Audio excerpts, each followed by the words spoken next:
Pilih mana, Pak? Lebih baik solat tapi lisan mencaci maki, atau tidak solat tapi perilakunya baik? Ini dasar pemikiran yang kita terima dari dulu sampai sekarang dari kaum liberal, sekuler. Apa kata mereka? Lebih baik kami lebih butuh Anda berakhlak daripada Anda beragama. Agama itu tidak benar kalau Anda tidak menjalankannya berperilaku. Anda tidak perlu beragama kalau akhlak Anda benar. Sekarang saya tanya, betul tidak pertanyaan itu, pernyataan itu? Anda tidak perlu beragama, yang penting akhlak Anda benar. Betul apa salah? Kalau seperti ini, Pak, habis awak, rusak akidah kita, Pak.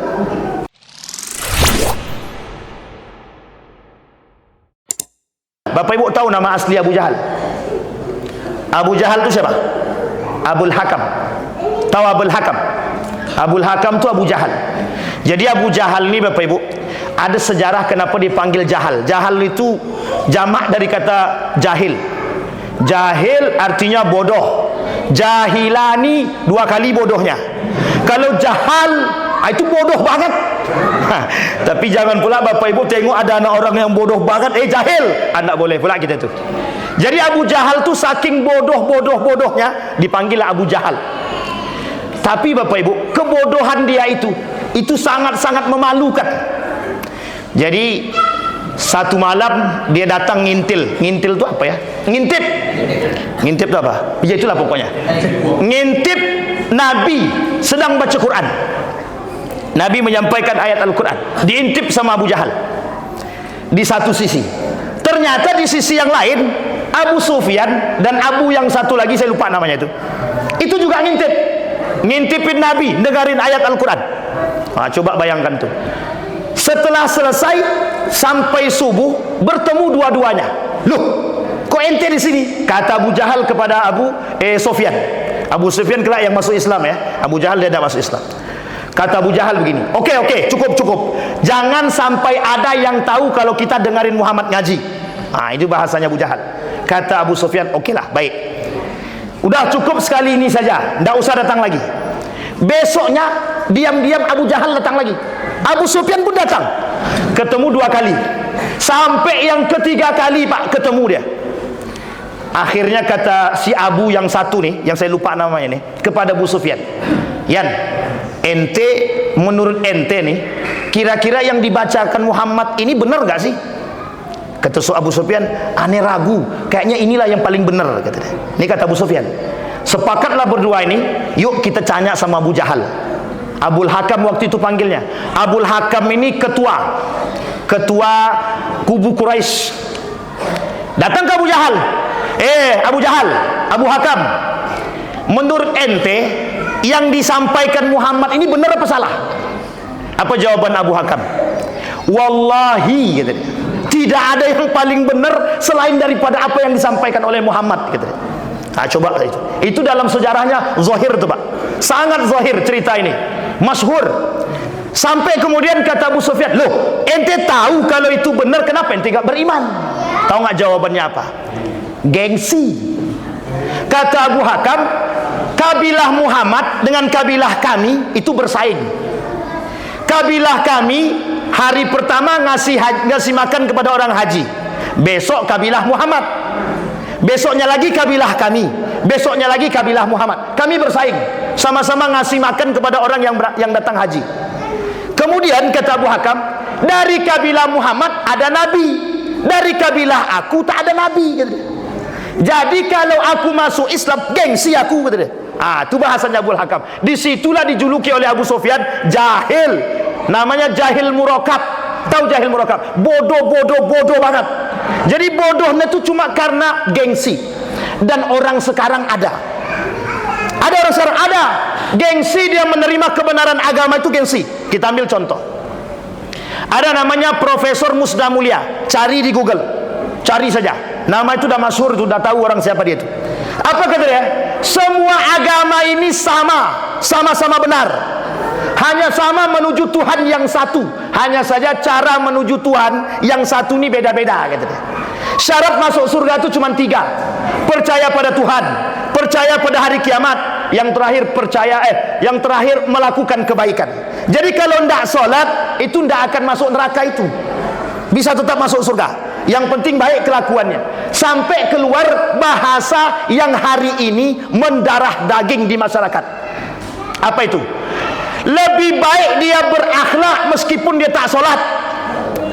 Kau tak berhijab, baik aku tak berhijab tapi akhlakku baik. Kau berhijab tapi akhlak kau kayak kayak itulah pokoknya. Sampai Pak, pernah dengar kalimat ini kan? Solat tiap waktu ke masjid tapi lisannya suka mencaci maki orang. Kata dia, lebih baik si anu tu solat dia jarang tapi baik akhlaknya. Sekarang saya tanya, lebih baik mana di antara kedua itu? Tidak ada pilihan ketiga, cuma dua itu pilihannya. Coba pilih mana Pak? Lebih baik solat tapi lisan mencaci maki, atau tidak solat tapi perilakunya baik? Ini dasar pemikiran yang kita terima dari dulu sampai sekarang dari kaum liberal sekuler. Apa kata mereka? Lebih baik kami lebih butuh Anda berakhlak daripada Anda beragama. Agama itu tidak benar kalau Anda tidak menjalankannya berperilaku. Anda tidak perlu beragama kalau akhlak Anda benar. Sekarang saya tanya, betul tidak pernyataan itu? Anda tidak perlu beragama, yang penting akhlak Anda benar. Betul apa salah? Kalau seperti ini Pak, habis awak, rusak akidah kita Pak. Kembali kepada poin tadi. Ini kalau masalah solat tadi nih. Jadi solat tu satu, lalai. Ada orang yang sengaja melalaikan solat, ada yang tidak sengaja. Ini cerita ini, tapi jangan diambil jadikan contoh ya. Tapi cuman hanya orang berilmu saja. Imam Abu Hanifah satu ketika mau melaksanakan solat zuhur. Sudah azan, sedang berwuduk, selesai wuduk masuk ke masjid. Ketika masuk ke dalam masjid, tiba-tiba datang orang dari kampung sebelah. Imam, orang sebelah meninggal, tidak ada yang memandikan. Kata Imam Abu Hanifah, berangkatlah Imam Abu Hanifah, tidak menunggu salat, berangkat ke kampung sebelah, jalan kaki, dimandikan, disiapkan, dikafani, masuk waktu asar. Kemudian Imam Abu Hanifah bilang begini, aku belum salat, idzan ajma, gitu deh. Jadi aku jamak gitu. Tapi ini jangan jadikan patokannya. Ini cuma Imam Abu Hanifah saja. Kita bukan mujahid, nak boleh pula begitu. Nak boleh kita beristihad demikian. Tapi artinya Imam Abu Hanifah tidak dengan sengaja melalaikan solat, bukan dengan sengaja. Artinya ada orang yang dengan tidak sengaja melalaikan solat. Kita ambil contoh pesantren. Di beberapa pesantren solat zuhurnya jam 12.30, mereka baru azan jam 1. Orang zaman dahulu yang tinggal di sawah, khususnya di Jawa, itu azan asar jam 3.30, mereka baru asar jam 4 atau jam 4.30 sore azan asarnya. Bukan tanpa alasan, karena kalau mereka azan ketika itu tidak ada yang datang. Orang pulang dari sawah itu jam 4, bersih-bersih badan, baru kemudian mereka datang ke masjid. Sampai di sini bisa dipahami. Ada penyebab kenapa dilalaikan. Ini Bapak Ibu, lalai tidak disengaja. Kalau lalai yang sengaja itu bagaimana Pak Ustaz? Azan berkumandang, masak terus. Ini kalau aku tinggalkan gosong, kata dia. Kalau ditinggalkan gosong. Atau mohon maaf, sedang asik jualan, pas azan berkumandang, Allahu Akbar, Allahu Akbar, datang pelanggan satu orang. Jawaban setan tuh, tenang, jangan pergi dulu, baru azan. Akhirnya karena baru azan, diladenilah penjual tadi. Kata setan, baru azan belum komat. Ini kata setan nih, belum azan baru. Akhirnya apa yang terjadi? Diladenilah Pak orang yang tadi belanja. Azan selesai, orang yang belanja selesai. Setelah orang belanja selesai, datang 5 orang yang mau belanja lagi. Sementara sudah mau komat. Apa kata setan? Tenang, ladenin dulu. Kan belum rakaat pertama, kata setan. Jadi kira-kira mau diladenin yang 5 orang ini diladeni atau dia tinggalkan? Setan bilang lagi, kau tak mau duit kah? 5 itu, kalau satu untung 100.000, kalau kali 5 jadi 500.000. Goyang iman. Oh iya ya, kan belum sholat, belum rakaat pertama. Diuruslah 5 tadi yang belanja tadi. Pas pada orang yang kelima, kata imam masjid, Assalamualaikum warahmatullahi wabarakatuh. Assalamualaikum warahmatullahi wabarakatuh. Apa kata yang tadi? Astagfirullah, terlambat aku sholat. Kira-kira sengaja terlambat sholat apa tidak? Coba, sadarnya kapan? Setelah salam. Kenapa kok sadarnya terlambat? Karena bisikan setan tadi. Akhirnya yang begini, yang disebutkan dengan lalai. Atau orang yang melalaikan sholat sampai pada waktu akhir sholat, atau menjelang sholat yang akan datang masuk. Dan ini juga masalah. Nah, kata Imam Ibnu Katsir, yang masuk dalam neraka sakar orang yang suka melalaikan solat, yang melalaikan solat sampai pada, mohon maaf, mau masuk waktu yang akan selanjutnya. Itulah yang disebut dengan penghuni neraka sakar.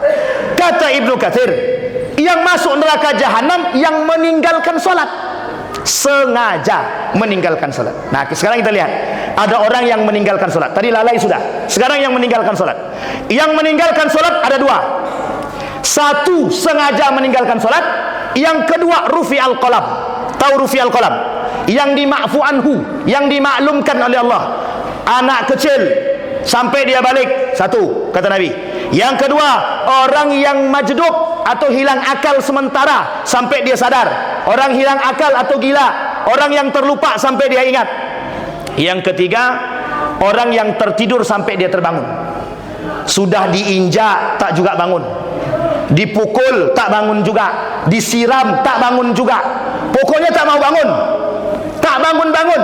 Tapi tengok dulu, mati apa masih pingsan. Takutnya lah dipukul tak hidup juga, kan curiga kita. Artinya Bapak Ibu, orang seperti ini, kata Nabi, itu rufi al-qalam. Maklum, salah tapi tidak berdosa. Ingat kalimatnya baik-baik. Salah tapi tidak berdosa. Bukan berarti tidak salah. Salah tapi tak berdosa. Dia ada tingkatan salah tu banyak, dosa. Ada 5. Salah, dosa, dosa-dosa, dosa dengan kezaliman, israf, saking banyak dosanya. Jadi ada 5 tingkatan kesalahan itu. Kembali kepada poin tadi. Orang yang tidak sengaja meninggalkan solat namanya rufi al-qalam. Orang-orang seperti ini yang boleh, sisanya tidak boleh. Yang kedua, orang yang sengaja meninggalkan solat, memang tidak mau solat. Sekarang itu yang paling banyak apa? Yang itu Pak, yang tidak mau solat. Nak solat nak, entar nak. Entarnya itu nak tahu kapan. Orang tua, ini kita ingatkan, Bapak Ibu, jangan terlalu percaya dengan anak sekarang. Jangan terlalu percaya dengan anak sekarang. Nak solat nak. Oke mak, siap. Tenang. Besok datang lagi. Tak lama kemudian mak datang lagi. Nak udah sholat? Belum mak, sikit lagi, sikit lagi. Nanti datang lagi mak. Nak udah sholat belum? Udah habis waktunya mak, udah mau asar. Nah, tolong Bapak Ibu sekalian yang berbahagia, jangan takut sama anak. Umur 7 tahun perintahkan sholat, umur 9 tahun suruh pukul. Kalau umur 20 tahun tidak sholat, mau diapakan? 7 tahun perintahkan sholat, 10 tahun suruh pukul. Kalau 20 tahun, ingat Bapak Ibu, kalau ada rumah tangga yang hancur lebur, itu tengok baik-baik sholatnya. Tengok baik-baik sholatnya. Rumah tangga yang tidak ada sholatnya dan baca Qur'annya, itu rumah tangga, mohon maaf, seperti mayat berjalan. Nawwiru buyutakum bis salati wa qiraatil Qur'an. Hiasi rumahmu dengan sholat dan baca Qur'an. Ingat kalimat ini. Kalau rumah tangga si A si B kok suka hancur-hancur, cerai-berai dia, berarti sholatnya nggak benar atau tidak sholat. Itu tolak ukur pertama yang harus dilihat. Ustaz, tapi Ustaz mohon maaf Ustaz, si Anu tuh Ustaz rajin sholatnya Ustaz. Tengok dulu laki dia, bukan bininya aja ditengok, tengok juga laki dia. Setelah tengok lakinya, tengok anaknya. Jadi semua dilihat Pak. Setan tuh tidak mau masuk rumah orang yang tidak sholat. Sorry, malaikat tidak mau masuk rumah orang yang tidak sholat. Tidak mau dia masuk. Kata Nabi, tidak akan dimasuki oleh malaikat rumah yang tidak ada sholat dan baca Qur'annya. Nah, jadi kira-kira kalau rumah itu hancur lebur, kira-kira sholat apa tak sholat itu? Tolak ukur pertama yang sudah hampir pasti, itu mesti tidak sholat, atau lalai dengan sholat, atau sengaja merusak sholatnya. Orang yang benar wuduknya, benar sholatnya. Orang yang benar sholatnya, benar imamnya, benar akhlaknya. Jadi kalau tidak benar akhlaknya, bisa jadi sholatnya nggak benar. Kalau tidak benar sholatnya, bisa jadi wuduknya nggak benar. Kalau tidak benar wuduknya, bisa jadi niatnya nggak benar. Sampai di sini bisa dipahami? Bisa dipahami Bapak Ibu? Makanya Bapak Ibu sering lihat, si anu tuh sholat tapi kok masih korupsi. Si anu tuh puasa tapi kok dia si anu itu sholat tapi kok tangannya masih mencuri, lidahnya kok masih mencaci, kok masih melakukan suap. Berarti sholatnya nggak benar, berarti wuduknya nggak benar, berarti niatnya nggak benar. Bisa dipahami begitu? Bisa. Memang begitu kata Imam Al-Ghazali. Makanya mohon maaf, tolak ukurnya itu sholat. Kenapa Nabi naik Isra dan Mi'raj, melakukan Isra dan Mi'raj ini hadiah dari Allah, dan salah satu hadiah terbaiknya bagi kita semua itu sholat? Ada alasannya? Ada. Sholat ini mampu menghapus semua dosa-dosa perbuatan yang dilihat oleh Nabi dalam Isra dan Mi'rajnya. Kita lihat dalam Isra Nabi, yang dilihat oleh Nabi apa? Banyak. Satu, masyitoh. Siapa masyitoh itu? Baunya harum kata Nabi. Siapa nih? Ditanya Nabi tanya kepada Jibril. Kata Jibril, itu masyitoh, anaknya Fir'aun. Anaknya Fir'aun ini dimasukkan ke dalam api atau dibakar hidup-hidup sama bapaknya. Itu gara-gara satu saja. Gara-gara dia bilang, Innallaha Rabbi wa Rabbuk. Allah itu Tuhanku dan Tuhanmu. Bapaknya paksa Masyitoh untuk bilang bahwa aku ini Tuhan Firaun. Tapi kata anaknya, Innallaha Rabbi wa Rabbuk. Tuhanku itu Allah dan Tuhanku Allah dan Tuhanmu juga. Kepada bapaknya diambil anaknya, diangkat, dilemparkan, dibakar ke api, dibakar hidup-hidup. Ada orang tua macam itu sekarang? Ada Pak. Orang tua yang tidak menyuruh anaknya sholat, berarti orang tua sudah menyuruh anak dia masuk ke dalam api neraka. Dan ingat, kalau dia tidak suruh anaknya sholat, berarti dia sedang ngajak anaknya ke neraka. Kata anaknya, bapakku, mamaku tidak pernah ingatkan aku sholat. Kata Allah, bro, sini kau, masuk sekali sama anakmu. Coba bayangkan. Sholat itu saking pentingnya Pak. Mohon maaf, saking pentingnya sholat itu, sampai dilakukan penelitian. Itu simbol orang beriman Pak. Kalau kita tidak sholat, kata Nabi, kafir. Dan perbedaan kita cuman itu Pak, cuman sholat. Orang syirik, orang munafik, itu cuman sholat bedanya dengan kita orang beriman. Makanya mohon maaf, sampai dilakukan penelitian, muslim itu lebih banyak daripada mukmin. Sampai dikatakan begini, berapa jumlah muslim di Indonesia? Terbesar di dunia. Sekarang pertanyaannya, dari sekian banyak yang muslim, berapa yang mukmin? Dari sekian banyak yang mukmin, siapa yang sholat? Dan di antara sekian yang sholat, siapa yang sholat di masjid? Dari sekian banyak yang sholat di masjid, siapa yang sholatnya khusyuk? Itu ujung-ujungnya tinggal segelintir Pak. Tinggal segelintir. Sekarang saya tanya Bapak Ibu semua, lebih banyak yang sholat di masjid apa di luar? Ini ada sebab, bukan tanpa sebab. Sekarang saya uraikan sebabnya. Ini gara-gara kita ngomong Pak.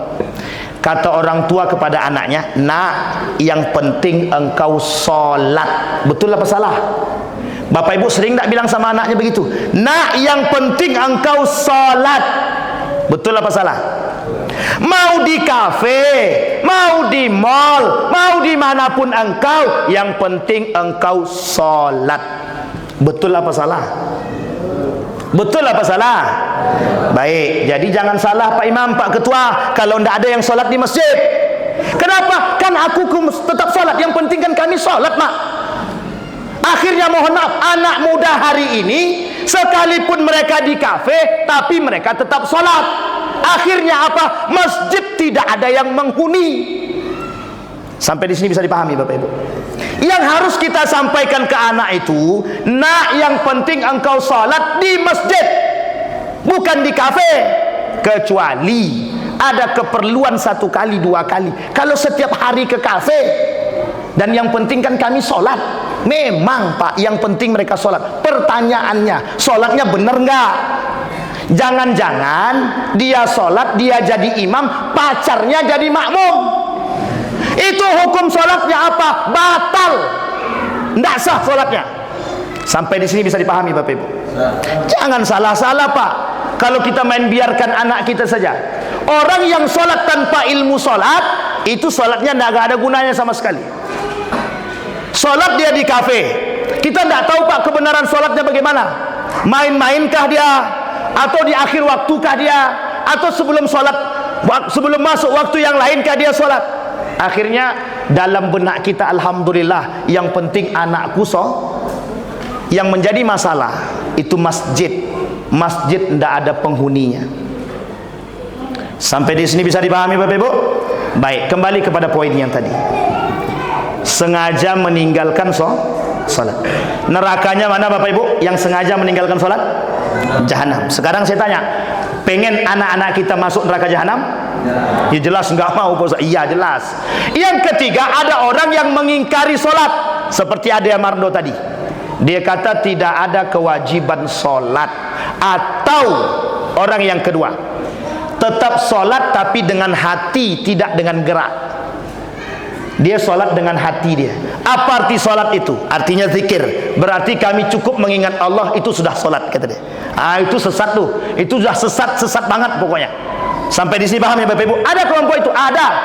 Tahun 2015 saya berhadapkan dengan 5 orang. Mereka tidak sholat pakai gerak, tapi mereka sholat dengan hati saja. Dan itu mohon maaf, mereka itu baru keluar, tapi memang tidak lulus dari Al-Azhar, dari Mesir. Tidak lulus. Akhirnya mereka mungkin konslet lah, kalau kita bilang konslet sedikit. Akhirnya mereka tidak sholat tuh Pak. Sholat dengan hati tapi tak sholat dengan gerak. 2 hari 2 malam mengajak saya diskusi. Sapi yang balik cuma 1, 4-nya nggak balik-balik Pak. Tetap aja sholat dengan hati, tak mau sholat dengan, kata mereka dalilnya cuma sederhana. Sholat itu artinya mengingat. Jadi kalau kami sudah ingat Allah, kami sudah sholat. Itu sesat, itu sangat sesat. Nah, poin kedua dan ketiga itu penghuni neraka jahanam. Orang yang mengingkari sholat munafik. Orang yang tidak sholat juga bagian daripada munafik. Kedua-duanya dimasukkan oleh Allah ke dalam neraka jahanam. Neraka jahanam. Artinya Bapak Ibu, begitulah pentingnya sholat. Sekarang kita lihat, apa faidah sholat itu? Mencegah perbuatan keji dan mungkar. Perhatikan baik-baik Bapak Ibu. Kalaulah sholat, inna salata tanha anil fahsyai wal mungkar. Kalau sholat, benar sholatnya, mampu mencegah perbuatan keji dan mungkar. Sekarang saya tanya, ada enggak anak-anak yang narkoba? Kalau ada anak narkoba, sholat enggak dia? Kalau dia sholat, benar enggak sholatnya? Harus diingat Pak. Karena sholat, kalau benar sholatnya, pandai kita mendidik sholatnya, maka tidak mungkin dia narkoba. Tidak mungkin.